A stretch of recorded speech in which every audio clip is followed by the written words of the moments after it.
boa noite a todos os telespectadores da nossa querida TV Cultura, programa Direito em Sua Casa. Hoje temos a satisfação de entrevistar o professor Nasser Ahmad Alam, cujo currículo é invejável.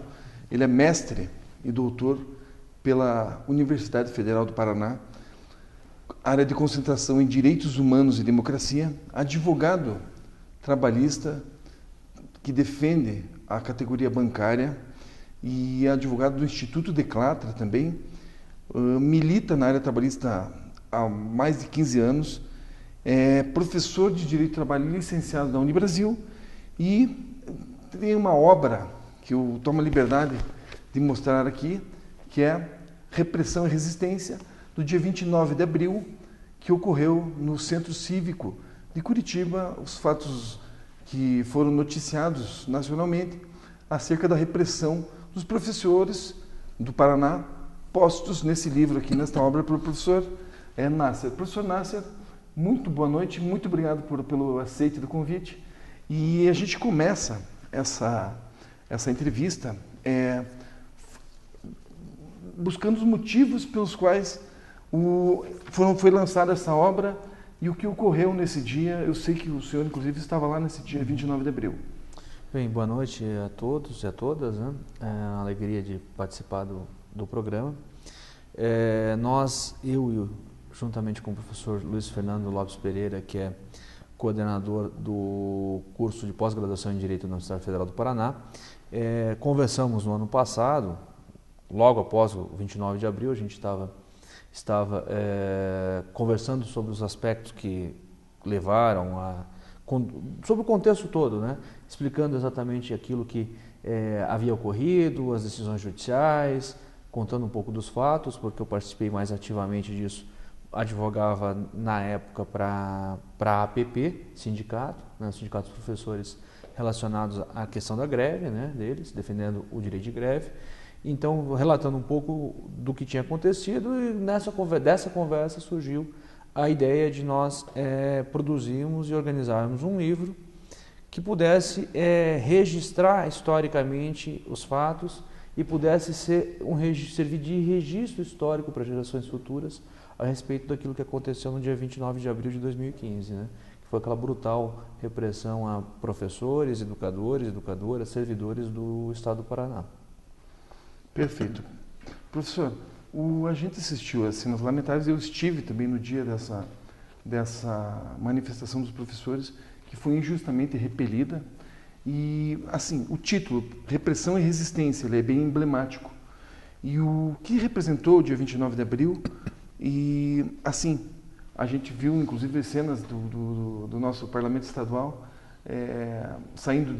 entrando de Camburão, não foi interrompida a sessão dos deputados. E assim, o senhor acha que faltou comando ou foi obedecido exatamente o que foi comandado aos policiais militares? Eu acho que na própria obra, na apresentação que eu faço, eu tento contextualizar os eventos do dia 29 de abril como mais um dos eventos de repressão aos trabalhadores, aos movimentos sociais de uma forma geral no Brasil. A história do Brasil, infelizmente, é marcada por inúmeras circunstâncias de repressão estatal aos movimentos dos trabalhadores. Então, toda vez que os trabalhadores conseguem se organizar e se mobilizar para defender, reivindicar seus direitos na rua, e essa repressão, esses movimentos nem precisam ser movimentos tão politizados, de críticas anticapitalistas, mas de questionamento da ordem, basta serem reivindicações, mesmo corporativas, de defesa dos interesses próprios da corporação, o Estado costuma reprimir violentamente. Então, a classe dominante costuma reprimir de uma forma violenta. Então, o dia 29 de abril foi mais um evento desses, em que os trabalhadores foram à rua defender seus direitos. Na época, a reivindicação não era a reajuste salarial, é bom a gente sempre lembrar disso. A defesa era dos direitos, dos recursos destinados por eles ao longo de 15, 16 anos para o Fundo Previdenciário, que é o Paraná Previdência. Então, a Assembleia iria votar uma lei estadual, um projeto de lei, que se converteu em lei estadual, né, que permitiria ao Estado se apropriar desses recursos que seria para garantir a aposentadoria dos servidores, né, para pagar as despesas, né, e jogava a aposentadoria dos servidores para o Caixa Único do Estado. Então, o movimento era um movimento de defesa de direitos e de interesses, né? E o que acabou acontecendo é que esse movimento de defesa de direitos e interesses foi reprimido brutalmente. Então, é mais um histórico, mais um episódio, infelizmente, de repressão aos movimentos dos trabalhadores e de defesa da classe dominante, né? A classe dominante se utiliza do aparato do Estado para se defender, né? E para reprimir os movimentos dos trabalhadores. A cena dantesca dos deputados entrando no parlamento pelo camburão, ela só reforça isso, né? A barbárie do que é os representantes do povo fugindo do povo, né? E utilizando a polícia militar para poder fugir do povo, né? E se a gente for lembrar, há uma frase emblemática do presidente da Assembleia, o deputado Ademar Traiano, durante a sessão, em que, com as bombas estourando do lado de fora, a polícia militar com um helicóptero jogando bombas na população, com tudo aquilo que aconteceu, aquela praça de guerra na Nossa Senhora da Salete, alguns deputados pediram a suspensão da sessão e o presidente da Assembleia disse que aquilo não tinha nada a ver com eles, né? Que dentro da Assembleia não estava acontecendo nada, então eles não tinham que se preocupar. Então, esses são os nossos representantes políticos, né? São eles que a gente elege, que a gente costuma eleger, né? E são eles que protagonizam esse tipo de barbárie, né? Eu não tenho dúvida de que a ação da Polícia Militar, houve absoluto abuso, o Ministério Público Estadual se convenceu disso, inclusive a ação movida pelo Ministério Público Estadual, a denúncia oferecida contra o governador, contra o secretário de Segurança Pública, está num livro, né? A gente juntou peças processuais, né? Decisões judiciais e peças processuais de todos o imbróglio jurídico que envolveu o 29 de abril também, então o livro conta com isso. Então o Ministério Público se convenceu de que houve excesso, né? E o Ministério Público Estadual se convenceu também da participação, quer por omissão, quer por comissão, do secretário e do governador do Estado, né? A responsabilidade de ambos. Perfeito. Então, professor Nasser, a gente percebeu também no dia 29 de abril que mais de 200 pessoas feridas, foi cena de guerra, foi desproporcional, muitas professoras desprotegidas, foi uma covardia. Mas assim, depois as declarações oficiais foram no sentido de que o governador desconhecia o comando do seu secretário de Segurança Pública. O senhor acha possível essa versão do Estado para cenas tão lamentáveis? Até comparativamente, a gente só viu isso na época do Álvaro Dias, naquelas cenas que ficaram conhecidas como soltar cavalo em cima dos professores e tal. Isso aqui teve acompanhamento midiático instantâneo hoje pelos meios telemáticos que possuímos. O senhor acha possível essa versão estatal que desconhecia o que o secretário de Segurança Pública fazia? Na verdade, não só eu discordo, entendo que isso seja impossível, como também o Ministério Público Estadual entendeu que isso é impossível, né? Afinal de contas, você tem os eventos ocorreram em frente ao Palácio do Governo, em frente ao Palácio Iguaçu, né?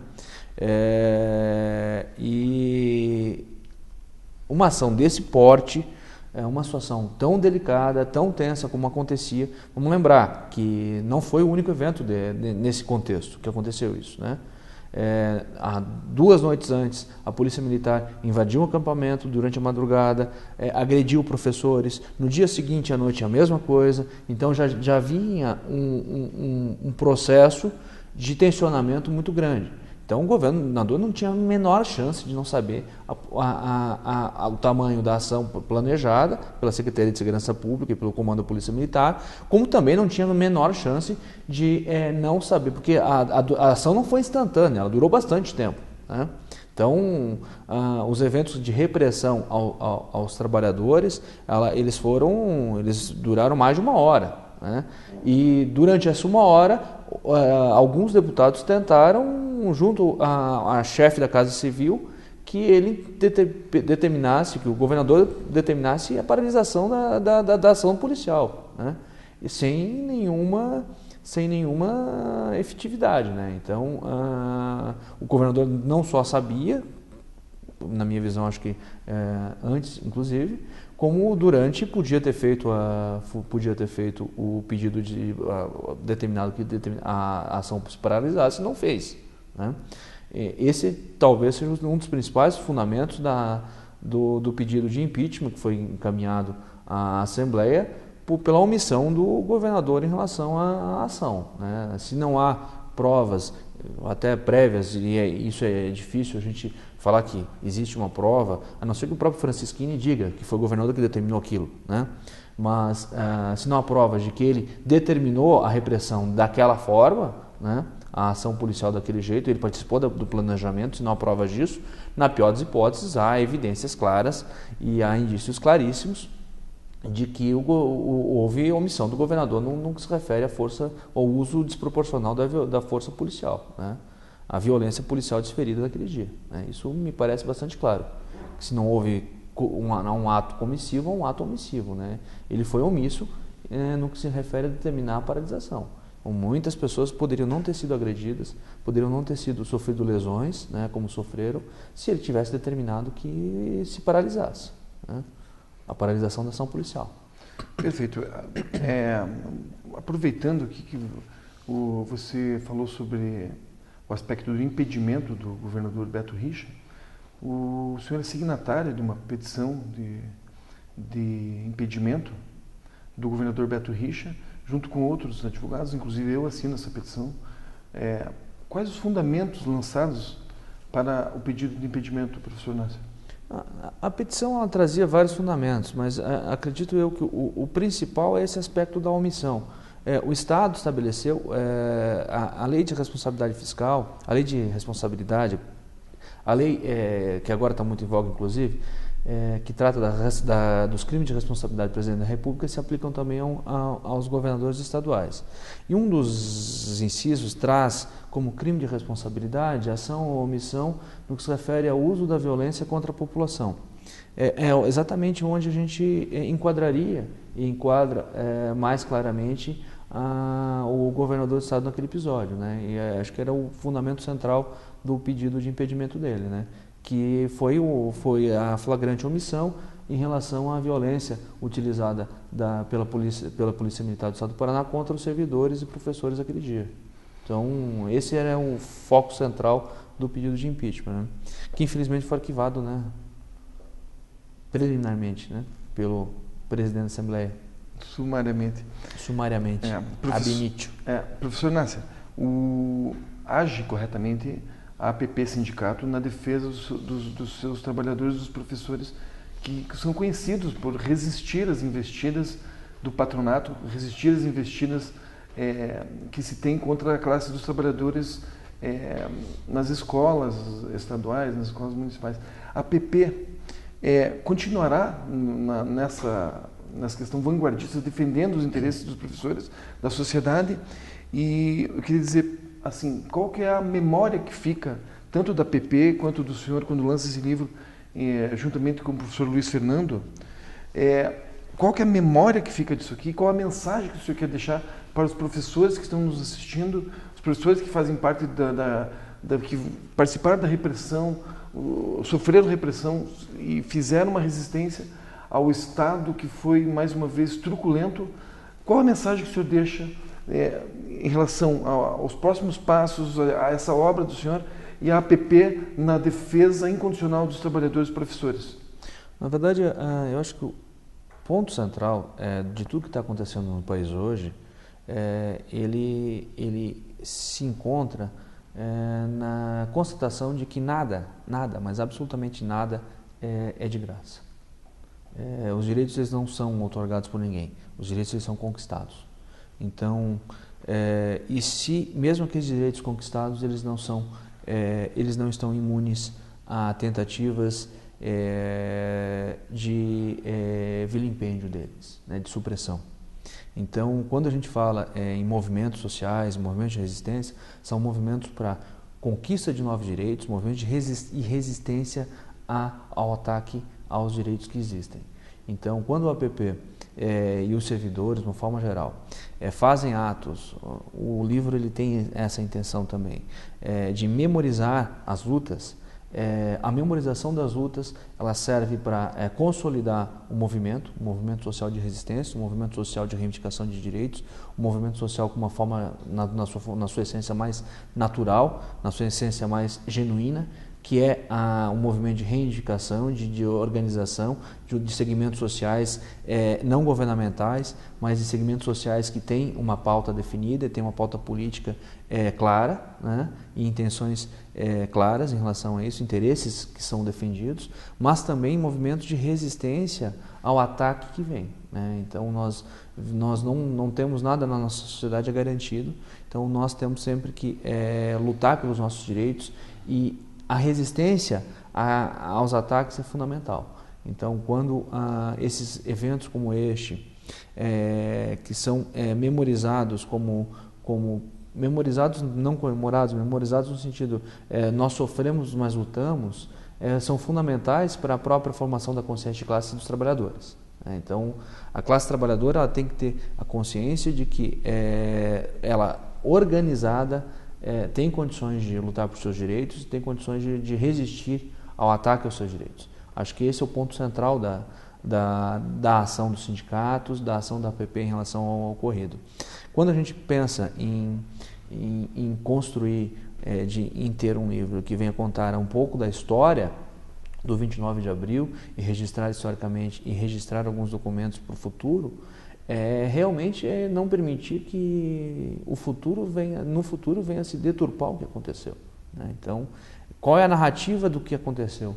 Vai ser feita? A gente não sabe, mas a gente está oferecendo elementos para que essa narrativa seja uma narrativa mais comprometida com a versão daqueles que foram sufocados pelo Estado. Um contraponto, né? É o contraponto ao discurso hegemônico, que é o discurso do Estado.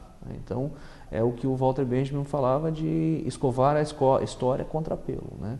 Então, estamos oferecendo aí a versão dos vencidos, né? Daqueles que foram reprimidos e que foram sufocados pela repressão do Estado, mas que, por um outro lado, mantém um processo de resistência. Então, a resistência ela não é num momento específico, a resistência é um processo contínuo, né? E ela deve ser contínua. Então, o livro também faz parte dessa resistência, né? Perfeito. Professor Inácio, muito obrigado. Nós teríamos assunto aqui para mais uma hora, mas a gente tem o tempo aqui exíguo. Eu vou agradecer muito, conheço a sua agenda, sei que a sua agenda é bastante disputada, conseguiu esse tempo aqui para vir falar para quem nos assiste, chegou em todos os lares, o sinal estadual a partir de Araucária.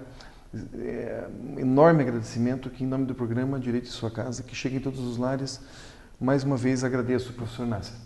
Obrigado, queria agradecer também o convite, né? A gente fica à disposição para outras oportunidades. Agradecer também, por fim, ao Instituto Declatra e à APP pelo patrocínio, né? Que viabilizaram economicamente, inclusive, a produção desse livro, né? E é um prazer estar aqui contigo.